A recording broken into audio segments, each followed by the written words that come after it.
बहुत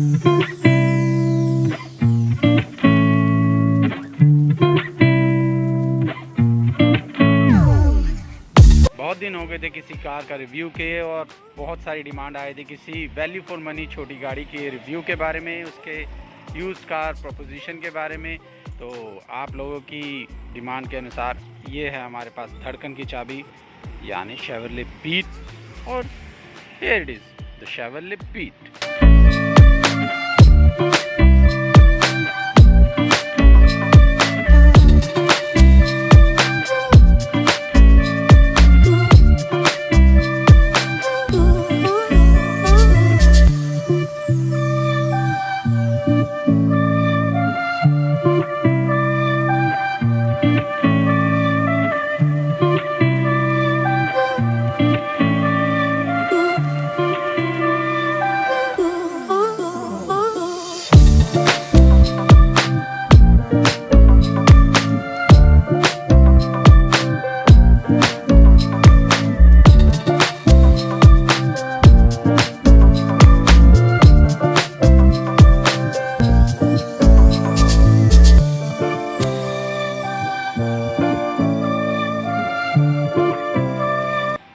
2010 का मॉडल है ये। Just run 69,000। मेरे एक बहुत डियर फ्रेंड की कार है ये, और it has served him well over 12 years, और आज भी in spick and span A1 condition it is. सबसे पहले बात कर लेते हैं इसकी डिज़ाइन की। गूगल करके देख सकते हैं, ज़्यादा नहीं बोलूँगा। ये जो इसका डिज़ाइन है, ये ट्रांसफॉर्मर में 3 कार्स आई थी और एक पब्लिक पोल किया था शेवरले ने, उसमें ये वाला डिज़ाइन फाइनलाइज हुआ प्रोडक्शन के लिए। और अपनी तरह की सबसे फंकी कार ये थी तब और है अब भी। मतलब this car still looks fresh. सबसे एक्सक्लूसिव ये जो आप ग्रिल देख रहे हैं शेवरले की इतनी बड़ी, ये इसी कार पे सबसे ज़्यादा सूट करी। बाद में क्रूज़ पे भी आई, चिपका तो इन्होंने स्पार्क पर भी दी, बट चिपकाने के कारण वो जो क्यूट कार थी उसकी इमेज भी उसकी ख़त्म हो गई। और to any good for her. देखिए कितनी ही ब्रिलियंट लगती है ये car. These are big headlamp, scoop headlamp. These are the fog lamps. ये जो फॉग लैम्प्स हैं आजकल कुछ गाड़ी आ रही है उनके हेडलैम्प से ही बड़े हैं, एंड ट्रस्ट मी बहुत ही अच्छा काम करते हैं ये। Most of the portion of the grill is blocked. सिर्फ उतना ही पोर्शन इसमें खुला है जो रेडिएटर को सर्व करता है एयर। यहाँ से देखें 3 क्वार्टर्स। बहुत ही कॉम्पैक्ट कार है ये। कॉम्पैक्ट होने के कारण अंदर भी स्पेस की थोड़ी कमी है, और बूट में तो बहुत ही कमी है। मेरे हिसाब से सिमिलर डिज़ाइन को 1 साइज़ बिगर होना चाहिए था, क्योंकि ये शेवरले ने पिच करी थी ये कार स्विफ्ट के अगेंस्ट, जो साइज़ में थोड़ी बड़ी थी। यहाँ मुझे लगता है शेवरले तभी मार खा गई, क्योंकि टाइम वो था जब हैचबैक्स अपने साइज़ बढ़ा रही थी। मतलब जो पिछली जनरेशन है कार की, उससे नेक्स्ट जनरेशन एक साइज़ बड़ा होती थी। बैकग्राउंड नॉइज़ के लिए काफ़ी क्षमा चाहता हूँ मैं। आजकल खाली सड़क दिल्ली में ढूंढना ऐसा हो गया है जैसी शादी.com पे अच्छा लड़का है लड़की ढूंढना। नेवरदलेस मेन इसके हाईलाइट था डिज़ाइन फैक्टर का दिस रियर डोर। काफ़ी लोग इसको फर्स्ट टाइम देखते थे समझते थे कि 2 ही डोर हैं, क्योंकि हैंडल वो मिस आउट कर जाते थे, बट ये डोर ऊपर की तरफ है।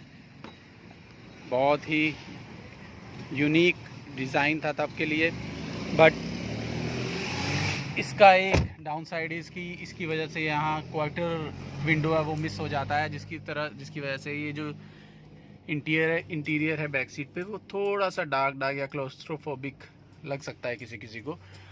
साथ ही छोटी बूट होने के कारण आपका सर ऐसे लगता है बिल्कुल डिक्की के पास, बट इस कार में थे टॉप मॉडल होने के कारण ये हाइट एडजस्टेबल हेडरेस्ट भी है बैक सीट पे, जो आज भी काफ़ी कार्स में नहीं मिलते। प्लास्टिक क्वालिटी वॉज ओके सॉच। चारों पावर विंडोज़ हैं इसमें, टॉप मॉडल है। और leg room was adequate, but under Thai support at the back थोड़ा सा बेटर हो सकता था। रूफ लाइन सूप करती है मेरी हाइट के लिए तो ठीक है, बट मेरे से ऊपर मतलब अराउंड 6 फीट वाला कोई पीछे बैठेगा तो उसके लिए प्रॉब्लमेटिक हो सकता है। पीछे से ही मैं आपको दिखा देता हूँ, कुछ ऐसा दिखता है इसका डैशबोर्ड। ये इंटीग्रेटेड डैशबोर्ड है, रात को इसमें ब्लू लाइट जलती है, मज़ेदार लगते हैं। ट्रस्ट मी ऑन दिस कि ये इसका यूएसपी तब भी था और अब भी है, अभी भी ऐसे इंटीग्रेटेड सिस्टम के साथ कोई भी गाड़ी नहीं आती। इसकी मैं पिक्चर्स डाल रहा हूँ, देखिए रात को कितना खूबसूरत लगता है ये। यहाँ इसकी पियानो फिनिश है ऑल थ्रू द डैशबोर्ड, और आफ्टर दीज मैनी ईयर्स इसमें कुछ पील ऑफ नहीं हुआ है। The quality is that awesome.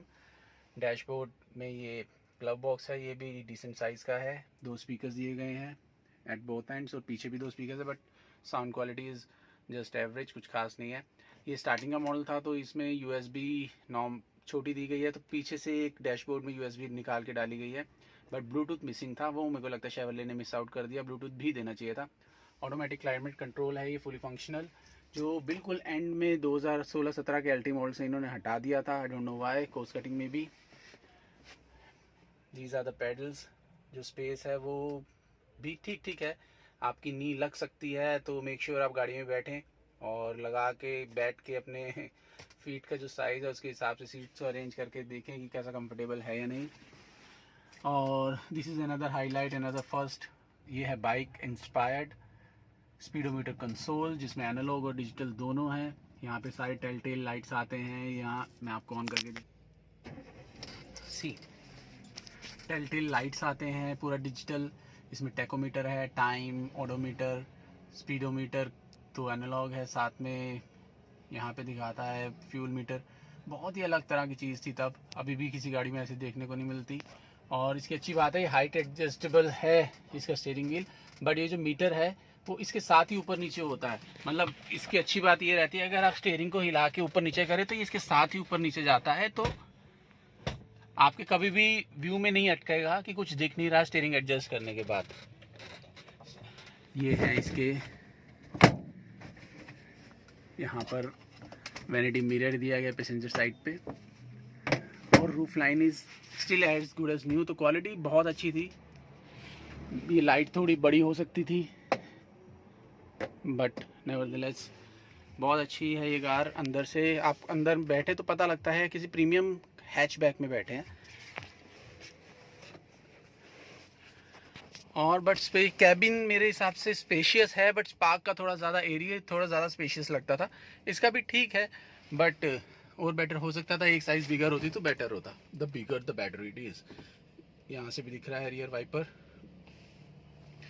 Overall बहुत ही अच्छी कार है ये, अंदर बैठ के मज़ा आ जाता है। इस का मैंने आपको बताया USB था। इसका नुकसान ये होता है, मान लीजिए अब सामान बहुत सारा आपके हाथों में है, दोनों हाथ में, तो आपको हाथ बहुत ऊपर उठा के इसको खोलना पड़ता है, जो थोड़ा कभी कभी प्रैक्टिकल नहीं रहता। तो अभी कुछ लोग आ गए, वो पूछ रहे थे गाड़ी सेल के लिए है क्या। मैंने कहा नहीं भाई, अपनी गाड़ी है, सेल के लिए नहीं है। एक रिव्यू बनाया जा रहा है हमारे YouTube के लिए, ही गुगलानी के लिए। अगर अभी तक आपने ही गुगलानी को विज़िट नहीं किया तो सारे वीडियोस चेक कर सकते हैं। अगर अच्छे लगे, काम के लगे तो सब्सक्राइब करिए चैनल को। तो मैं सबसे पहले दिखा दूँ heart of this car. 2 variant में आई थी, शुरू में आई थी ये पेट्रोल में, बाद में आई थी डीजल में। This is 1.2 litre petrol, asterisk 2 16 valve. Asterisk 1 spark में आया था, 8 वॉल्व था, ये 16 वॉल्व था। 1.2 litre, good for around 80 horse power, और बहुत ही रिफाइंड इंजन था। अभी बहुत नीट क्लीन कंडीशन में है। हाइड्रोलिक पावर स्टीयरिंग है इसके अंदर। बोनेट का वज़न मारुति से बहुत ही अच्छा, मतलब the build quality was quite good. This is the side profile of the car. बिल्कुल एक जो इसकी आप विंडो लाइन देखिए कैसे नीचे जा रही है। थोड़ा सा इसकी वजह से हेडरूम कम होता है, बट जो ओवरऑल शेप है वो एकदम बढ़िया हो जाती है।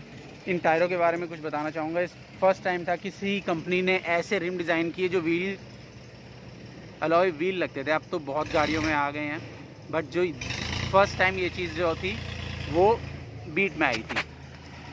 After Swift I guess, Beat ही ऐसी कार थी जो सबसे ज़्यादा लोगों ने मॉडिफाई की, और मॉडिफाई करने के बाद अच्छी भी लगी। This is the rear profile.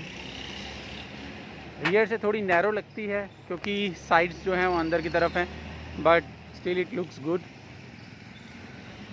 ये टॉप मॉडल है LT LS LT base model, और एक LTZ आता था ऑप्शनल पैक, जिसमें बाद में स्टीयरिंग कंट्रोल्स भी आ गए थे, एयर बैग ABS भी आया था।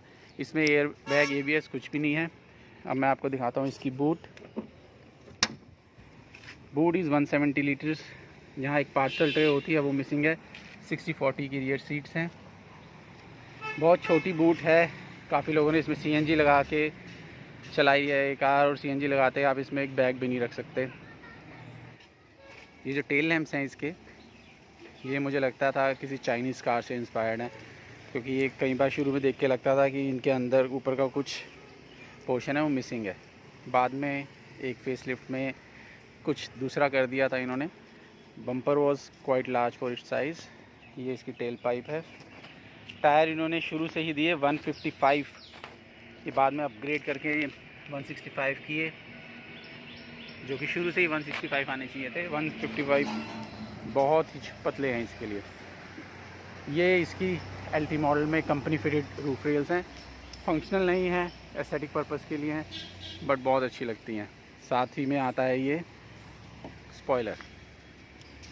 आई थिंक कार बहुत अच्छी लगती है इस प्रोफाइल से। ये अब हम चलते हैं फ्रंट सीट्स पे। This is the front cabin area. यहाँ पे भी सामान रख सकते हैं आप। तो मैं आपको इस कार के बारे में आज की डेट में क्यों बता रहा हूँ, क्योंकि मेरे हिसाब से अगर आप यूज़ कार लेना चाहते हैं around 1 lakh, this can be a very nice buy. 2017 तक आई थी ये कार, और 2017 के बाद भी आई थी, 18 में भी आई थी शायद। डीजल वेरिएंट तो मेरे हिसाब से अवॉइड करना चाहिए। डीजल के जो इंजन था वो माइलेज चैम्पियन तो था, 25 के अराउंड ARI एवरेज कहते थे उसकी, बट मेरे हिसाब से अवॉइड करिए। उसके इंजन में टर्बो की प्रॉब्लम्स और काफ़ी सारी प्रॉब्लम्स आती थी। पेट्रोल इंजन ले सकते हैं आप अगर आपको मिलती है 2013-14 मॉडल 1.5 लाख के आसपास। कुछ खास प्रॉब्लम नहीं है, बस मेक श्योर कि गाड़ी में हीटिंग इश्यूज़ ना हो। हीटिंग इश्यूज़ गाड़ी में आ जाते हैं क्योंकि इसमें कुछ एल्बोज़ हैं वो टाइम गल जाती हैं। तो अगर आप ले तो इसके होजीज एल्बोज़ वो सब चेंज कराएं। पार्ट्स बहुत इजीली अवेलेबल हैं, ट्रस्ट मी। लोकल भी, कंपनी के सब इजीली अवेलेबल हैं। ये देखिए, ये इसके एसी का कंसोल है, और यहाँ से हम इसको कंट्रोल कर सकते हैं। बहुत ही इसमें एक अजीब सी बात है, अगर आपको एसी को ऑन ऑफ करना है तो किसी भी कंट्रोल को स्टार्ट करके टच करके आप स्टार्ट कर सकते हैं, बट ऑफ़ करना है तो ऑफ़ का कोई बटन नहीं है, आपको ज़ीरो करना होगा तभी ऑफ़ होगा। अभी ऑन हो गया। यहाँ से आप इसका टेम्परेचर सेट कर सकते हैं, यहाँ से मोड सेट कर सकते हैं, यहाँ से रिसर्कुलेशन सेट कर सकते हैं। ये है डिफॉग करने के लिए फ्रंट विंडो को। ये रियर विंडो का डिफॉगर है। ये मोड सिलेक्टर है। ये यहाँ पे सेंसर है ऑब्वियसली, जिस ऑटो कंट्रोल का मुझे लगता था यहाँ माइक होगा, बट ब्लूटूथ नहीं है तो माइक नहीं है ऑब्वियसली यहाँ पे। ये है इसका सिस्टम को ऑन ऑफ करने का ऑप्शन, और इसको एक बार दबाओ म्यूट हो जाता है, लॉन्ग प्रेस करके रखेंगे तो ऑफ हो जाएगा। एसी के जो वेंट्स हैं उनकी क्वालिटी भी बहुत अच्छी है। आफ्टर दिस मैनी ईयर्स कुछ टूटे नहीं हैं, they are working as good as new. और शीशों के बारे में ख़ास बताऊँ, अच्छे वाइट शीशे हैं इसके, OVRMs, और इंटरनली मैनुअली एडजस्टेबल हैं। इलेक्ट्रिक होते तो और मज़ा आता, बट यहाँ पर एक फ़ॉरेन की जो वेरिएंट्स आते थे उसमें डिजिटल डिस्प्ले होता था, इंस्टेंट FE, एवरेज FE सब दिखाने के लिए। यहाँ से डिलीट कर दिया था इंडियन वेरिएंट में, तो यहाँ कुछ अच्छा सा आप लगा सकते हैं कि ऐसे खाली खाली ना लगे। डे नाइट मिरर है इसके अंदर। तो मैं ये कह रहा था यूज़ कार की तरह आप ले सकते हैं, बट मेक श्योर कि अच्छा पीस लें, अच्छी कार को देख के लें, चेक करा के लें। और CNG लगी हो इस गाड़ी में उसे तो अवॉइड करें।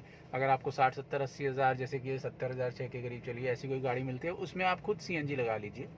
बट CNG लगा के अगर गाड़ी लेंगे तो ये परेशान कर सकती है, because of the same reason as I had told you in the Spark video की हेड जो है एल्युमिनियम का है, वो गल जाता है, फिर हीट होती है, and so on so fourth problems आती रहती हैं। बट मेन जो इसमें प्रॉब्लम आती है वो शेवरले की सारी गाड़ियों में आती है। उसमें थर्मोस्टेट भी है, उसमें एल्बोज भी है, उसमें होजेस भी हैं। ये अगर चीज़ें आप लेते ही ठीक करा ले, चेक करा ले, तो फिर कोई प्रॉब्लम नहीं आती। बट हाँ, अगर आप सोचेंगे कि CNG भी लगवा ली, सब कुछ आए, 2-2.5 लाख किलोमीटर हमारी ये गाड़ियाँ चल जाएँ, नहीं, उसके लिए नहीं बनी है ये कार्स। पेट्रोल पे चलाइए अच्छी चलेगी, CNG पे चलाएँगे थोड़ी बहुत परेशान करेगी। पार्ट्स कुछ महंगे हैं, जैसे थ्रोटल बॉडी हो गई, सेंसर्स हो गए, मिलते मुश्किल हैं, बट मिल जाते हैं। और मिलते मुश्किल हैं इसलिए मिलते महंगे हैं। पेट्रोल पे चलाएंगे तो कोई प्रॉब्लम नहीं करती। बता दूं 3 स्टेज में इसका जो दरवाज़ा है वो खुलता बंद होता है। काफ़ी हैवी दरवाज़ा है। स्पार्क और बाकी शेवरले की गाड़ी से तो काफ़ी हैवी। मारुति की मैं बात ही नहीं करूँगा, वो तो इस रेस में ही नहीं है। आगे पीछे के दरवाजे they have good weight in them. तो आपको लगता है छोटी गाड़ी में बैठे हैं, बट बिल्कुल हल्की गाड़ी में नहीं बैठे। और आपको कभी भी ऐसा नहीं लगेगा कि किसी सस्ती गाड़ी में बैठ गए हैं, क्योंकि प्रीमियम हैचबैक थी। These are the switch gear around here. यहाँ पे इसमें फॉग लैम्प का स्विच है। अगर आपने हेडलाइट ऑन करी और इसको आगे पीछे करेंगे तो फॉग लैम्प जो है वो ऑन ऑफ हो जाता है। सी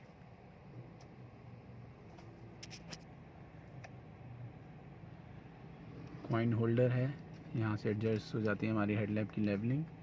यहाँ सारी लाइट्स आती हैं। तो अच्छा है कि बट इनको साफ़ करना बड़ा मुश्किल है। यहाँ से ट्रिप सेट कर सकते हैं, क्लॉक के लिए हैं। यहाँ से आप ट्रिप और क्लॉक सेट कर सकते हैं। डिज़ाइन तो अच्छा किया है, बट इनको साफ़ करना can be quite a pain. ये लगता है इसका ऑसम सा कुछ।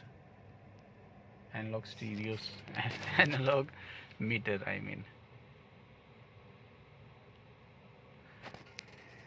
ये है इसका इंटरनल व्यू।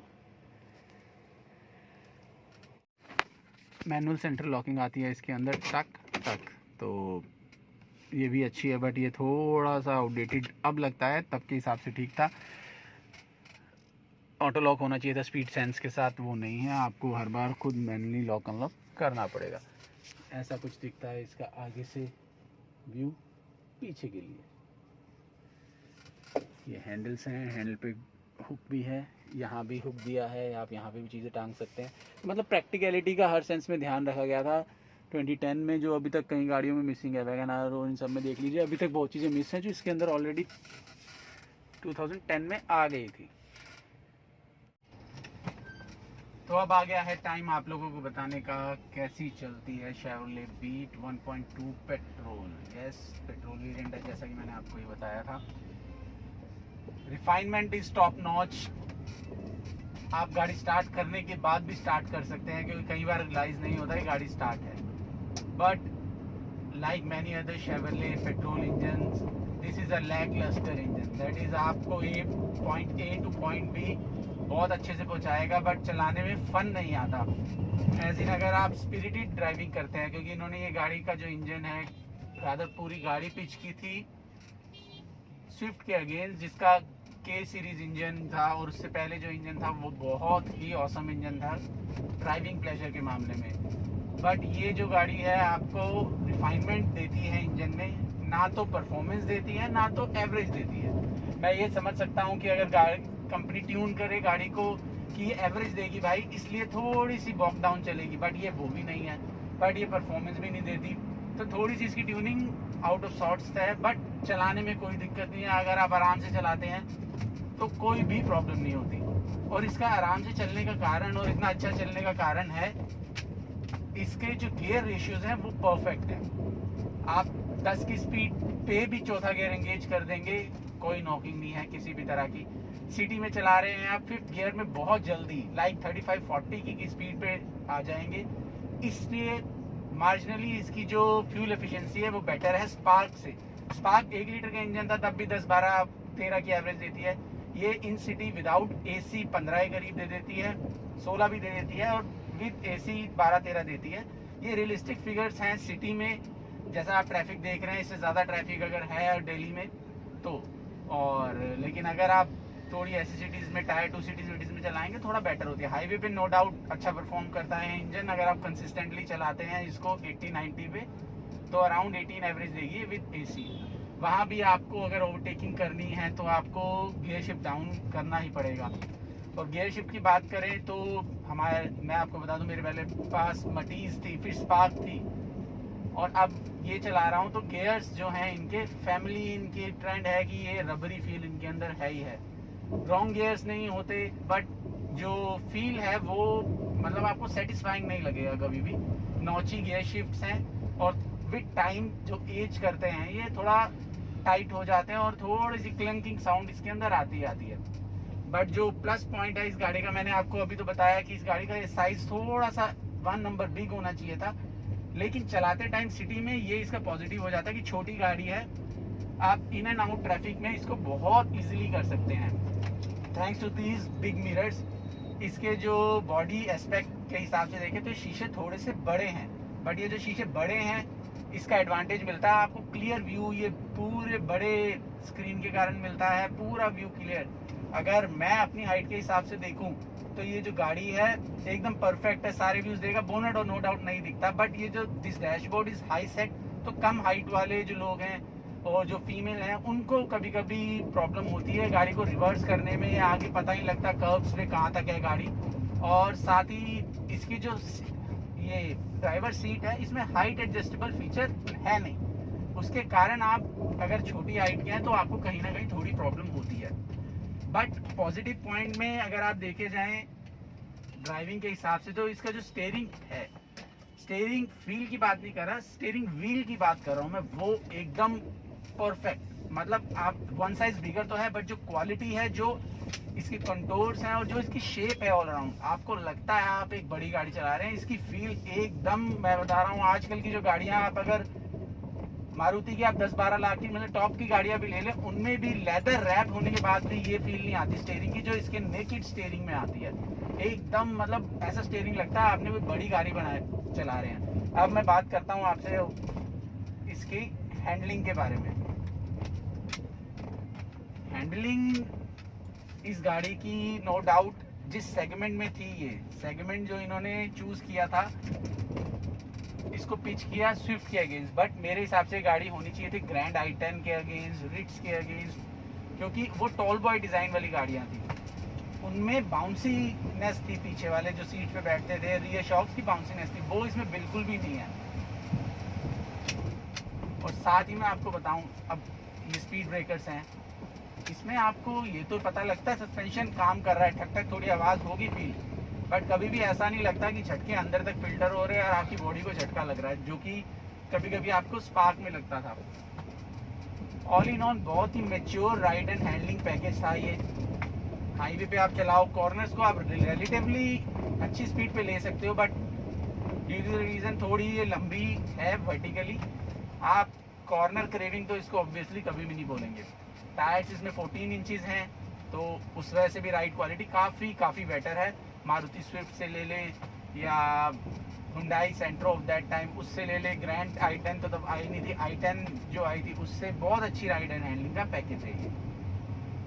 मेरे को इस गाड़ी को चलाने में ये सबसे अच्छी बात लगती है कि रिफाइनमेंट, और पूरे इस पैकेज के साथ ये गाड़ी ऐसे लगती है कि मतलब आप एक जगह से दूसरी जगह जाएं, आपको कभी भी ऐसे नहीं लगता आपने गाड़ी चलाई है बहुत एक्सेस, बहुत थकावट हो जाए, क्लच लाइट है, ट्रैफिक में फंस गए, नो प्रॉब्लम, झटके वटके कभी नहीं आते, फैमिली भी आराम से पहुंच जाती है, कोई भी मतलब ऐसी बात नहीं लगती कि यार गाड़ी है बहुत हैवी गाड़ी चला रहे हैं और सारों को थोड़ी सी बाउंसीनेस या उसके कारण कुछ ना कुछ फील हो। अब देखिए कितनी ही बेकार रोड पे आ गया हूँ मैं, क्या छोटी है तो थोड़ा सा ब्लाइंड कॉर्नर क्वार्टर में हो जाता है।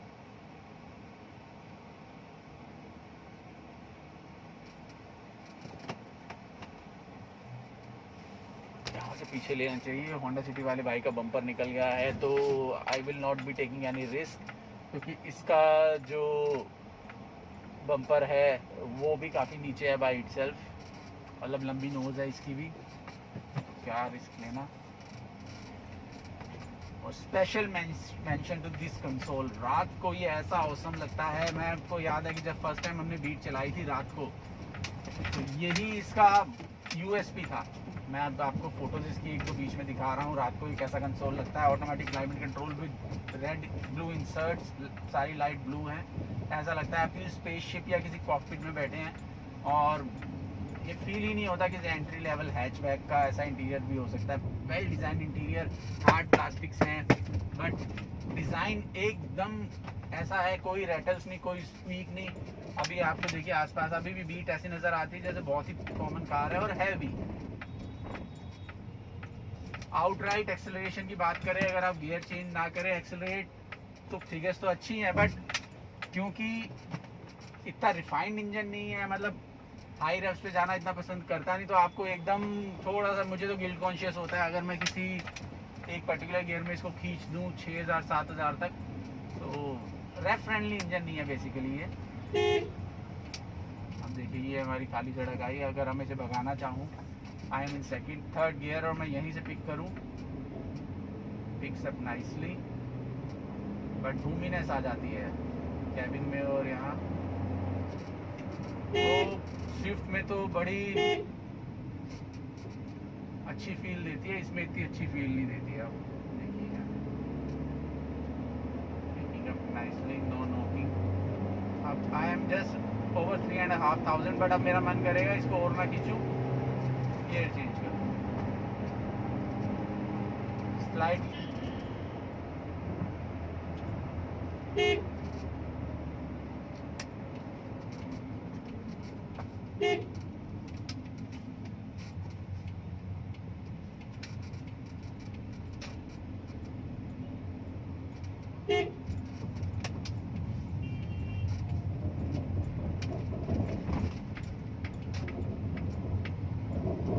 तो आई होप आपको मेरा ये रिव्यू पसंद आया होगा शेवरले बीट का। पुराने जो मेरे रिव्यूज़ हैं वो भी चेकआउट कर सकते हैं। The channel is hey Guglani. अगर किसी पर्टिकुलर कार का रिव्यू चाहते हैं, as a use car proposition जानना चाहते हैं कि वो वर्थ है कि नहीं, आप मुझे बता सकते हैं। मैं कोशिश करूँगा वो कार अरेंज करने की और उसका रिव्यू डालने की। Till then enjoy your second hand cars. घबराने की ज़रूरत नहीं है, बहुत अच्छी ये गाड़ियाँ हैं, सारे पार्ट्स मिलते हैं, सब कुछ है। मुझे ज़्यादा वैल्यू लगती है नई गाड़ी लेने से। अच्छा इन गाड़ियों को लिया जाए, थोड़ा पैम्पर किया जाए, आप भी बिजी रहेंगे। ऑटो एंथुसियास्ट है और गाड़ियों के साथ टाइम स्पेंड करने को मिले तो इससे बेटर क्या है। तो मेरा मकसद इस वीडियो को बनाने का सिर्फ ये है कि आज की डेट में भी अगर आप ये कार लेते हैं तो ले सकते हैं। आउटडेटेड भी नहीं लगेगी, ऐसा भी नहीं लगेगा बिल्कुल पुरानी घिसी हुई कार आप चला रहे हैं। बहुत सारी बीट्स नज़र आएंगी। एक अच्छी बात है कि बीट एक ही डिज़ाइन में आई, कोई फेसलिफ्ट में बस पीछे की लाइट्स चेंज थी, तो आपको इसकी हेडलैम्प ढूंढने में, बॉडी पैनल्स ढूंढने में और वो सब ढूंढने में कोई दिक्कत नहीं होगी। इन केस आपको नीड होती है उनकी, ये अच्छी बात होती है अगर लॉन्ग रन रहे किसी एक कार की। और एक चीज़ और बताना चाहूँगा जो शायद मैं मिस कर गया, ये जो इसका गियर लीवर है ये क्रम्बल कर जाता है, आई मीन बिखर जाता है थोड़े टाइम बाद, क्योंकि हीट के कारण कंसिस्टेंट धूप में खड़ी है गाड़ी, उस कारण ये टूट जाता है। तो अगर आप कोई कार लेते हैं जिसमें ये टूटा फूटा आपको दिखे तो इसका ये मतलब नहीं है गाड़ी बहुत ज़्यादा घिसी पिटी और चलाई गई है। ये 20-30 हज़ार चली गाड़ियों में भी ऐसा हो सकता है, बट आपको ये जेन्युइन मिल जाता है, आफ्टर मार्केट में मिल जाता है, तो उसका वरी करने का मेरे हिसाब से कुछ नहीं है, ईजिली मिल जाएगा। सस्पेंशन की थोड़ी सी आवाज़ है इस कार के अंदर, बट होगी भी क्योंकि काफ़ी पुरानी है और चली हुई है ठीक ठाक, बट जो रबर पार्ट्स हैं ऑब्वियसली उनकी एक लाइफ है, वो ख़त्म हो जाती है, तो इस कारण। आई होप ये वीडियो आपको पसंद आया होगा। यूज़ कार की तरह अगर इस कार को लेंगे और कुछ प्रॉब्लम्स आप फेस करते हैं तो do let me know in comments. मैं आपको बताऊंगा कहाँ पर डेली NCR में कार ठीक हो सकती है, कहाँ पार्ट्स मिलते हैं, कुछ भी इससे रिलेटेड, गाड़ी से रिलेटेड क्वेश्चंस आप पूछ सकते हैं। और अगर ये वीडियो आपको किसी भी तरह से हेल्पफुल लगा हो तो make sure you subscribe to hey Guglani. ऐसे वीडियोस आते रहते हैं, आते रहेंगे, आए भी हैं, जो आ गए हैं उनको चेक कर लीजिएगा। Thank you, bye bye.